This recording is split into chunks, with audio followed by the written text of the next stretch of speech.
سرکاری اسپتال میں ریبیز کا انجیکشن دینے کے بعد ایک 2.5 سالہ بچی کی ہو گئی موت۔ یہ افسوسناک واقعہ تلنگانہ کے کاماریڈی ضلع میں پیش آیا۔ ارکان خاندان نے ڈاکٹروں پر لاپرواہی کا الزام عائد کرتے ہوئے ہاسپٹل کے باہر احتجاج کیا۔ کاماریڈی ضلع کے کوٹالپلی گاؤں سے روزگار کی تلاش میں کاماریڈی شہر آ کر مقیم رمیش اور ارچنا نامی میاں بیوی اپنے 2 بچوں کے ساتھ رہ رہے تھے۔ گزشتہ ماہ 25 تاریخ کو ان کی بیٹی گھر کے باہر کھیل رہی تھی کہ ایک آوارہ کتے نے اسے کاٹ لیا۔ والدین نے فوری طور پر بچی کو کاماریڈی کے سرکاری اسپتال لے گئے، جہاں ریبیز کے انجیکشن لگائے گئے۔ حال ہی میں تیسری خوراک لگوانے کے بعد گھر جانے پر بچی کی طبیعت بگڑ گئی، جس پر اسے قریبی خانگی اسپتال منتقل کیا گیا۔ ہاسپٹل کے ڈاکٹروں نے بتایا ہے کہ بچی کی نبض گر چکی ہے، جس کے بعد ارکان خاندان اسے دوبارہ سرکاری اسپتال لے گئے، تاہم ڈاکٹروں نے وہاں پہنچنے پر بچی کو مردہ قرار دیا۔ اس واقعے کے بعد ارکان خاندان نے الزام عائد کیا ہے کہ ڈاکٹروں کی غفلت اور لاپرواہی کے باعث ہی ان کی بیٹی کی جان گئی ہے، اور ہاسپٹل کے احاطے میں احتجاج کیا۔ بچی کے والد کی شکایت پر پولیس نے مقدمہ درج کرتے ہوئے مصروف تحقیقات ہے۔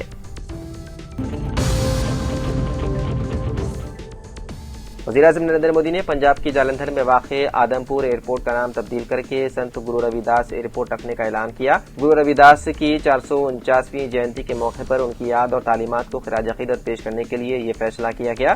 وزیراعظم مودی نے کہا ہے کہ یہ انتہائی اعزاز اور فخر کی بات ہے کہ آج سنت روی داس جینتی کے پرمسرت موقع پر فیصلہ کیا گیا ہے کہ آدمپور ہوائی اڈے کو اب شری گرو روی داس مہاراج جی ہوائی اڈے کے نام سے جانا جائے گا۔ انہوں نے مزید کہا ہے کہ یہ شری گرو روی داس مہاراج جی کے لازوال نظریات کو ایک موضوع خراج عقیدت ہے، اور مساوات، ہمدردی اور خدمت کا ان کا پیغام آج بھی ہم سب کو بے حد ترغیب دیتا ہے۔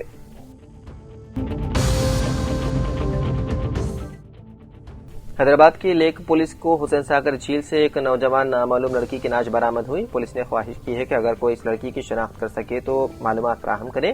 نعش کو گاندھی اسپتال کے مرداخانہ منتقل کر دیا گیا۔ پولیس نے اس سلسلے میں مقدمہ درج کرتے ہوئے مختلف زاویوں سے تحقیقات میں ہے مصروف۔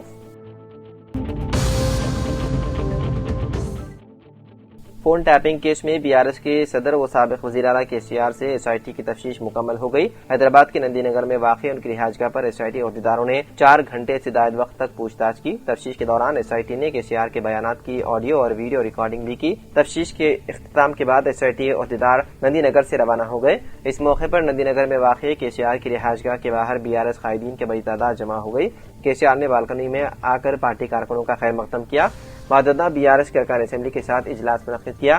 اجلاس میں بلدی انتخابات پر تبادلہ خیال ہوا، جس میں KCR نے کہا کہ پارٹی زمینی سطح پر کافی مضبوط ہے۔ بعد KCR نے KTR، ہریش راؤ اور RS پروین کمار کے ساتھ بھی ملاقات کی۔ اس کے بعد KCR نندی نگر سے ہیراولی کے لیے روانہ ہو گئے۔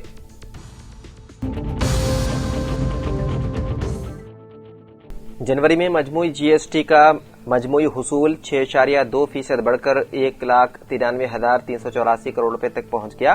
گزشتہ برس جنوری میں یہ رقم 1,82,094 کروڑ روپے تھی۔ ذرائع کے مطابق جنوری میں ملکی GST محصول 4.8% بڑھ کر 1,41,032 کروڑ روپے رہا، جبکہ درآمدات پر GST کی وصولی 10.1% سے بڑھ کر 52,253 کروڑ روپے تک پہنچ گئی۔ مجموعی طور پر جنوری سال 2025 کے مقابلے میں مجموعی ریفنڈ میں 3.1% کی کمی دیکھنے کو ملی، اور یہ 22,665 کروڑ روپے رہی۔ اس طرح خالص GST وصولی 7.6% بڑھ کر 1,70,719 کروڑ روپے رہی۔